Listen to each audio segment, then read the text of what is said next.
Think about two scenes. In one, 10,000 people are burning alive in dragon fire.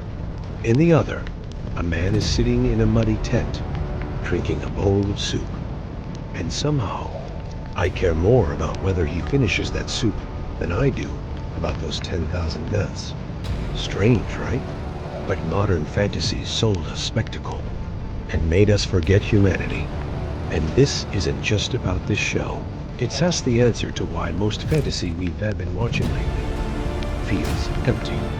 Today, we're talking about why A Knight of the Seven Kingdoms is the cure to that sickness. The smaller the risk, the bigger the character. When modern stories say the world is ending, most of us yawn. Because the world is an abstract concept. But we know Dunk. Jon Snow was a child of destiny, a hero by birth. But Dunk clawed his way up from nothing, earning not just his armor, but his honor with his own hands. We want to be Jon Snow, but the truth is, we're all Dunks.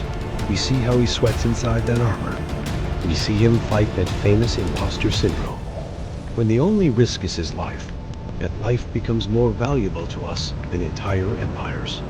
If Dunk had died that day, the world wouldn't have been saved, but we still would have been heartbroken. In Game of Thrones, politics happened in the throne room, in whispers. Here, politics happens at a well, under a cruel lord's whip. Politics here isn't macro, it's micro. And micro-politics hurts more. Littlefinger's schemes were clever, sure. But Dunk raising his voice for an innocent person being wronged, that's real heroism. Because here, the cost isn't a piece of paper, it's survival. And maybe that's why so many epic stories we watch today make us feel nothing. Egg is a mirror dropped from the high tower of the fantasy world. Dunk doesn't teach him how to hold a sword or royal history. He teaches him what it means to be hungry, to be afraid, to be ordinary. And that cannot be learned in any palace. These two are rebuilding the intimacy that modern fantasy lost. They're doing something much harder than ruling dragons, trusting each other.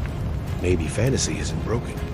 Maybe it's just tired of waiting for the next big thing, tired of searching for something epic in every scene. A Knight of the Seven Kingdoms reminds us, the greatest adventure is sometimes just defending a friend. I still wonder what Dunk's next meal will be, because he has so little to lose, and what's real is always more epic.